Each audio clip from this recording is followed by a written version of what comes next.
May problema ba ang buhay mo? Huwag kang mag-alala. May advice ako. Pakinggan mo. No. Alam nyo, ganyan talaga ang buhay. Parang life. Basta yung importante ay mahalaga. At kung saan ka masaya, dun ka happy.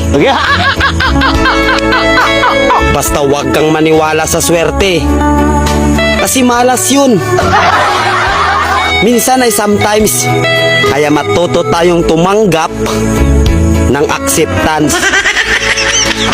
Halimbawa, for example, ang baby ay sanggol. So kung di mo intindihin, you don't understand.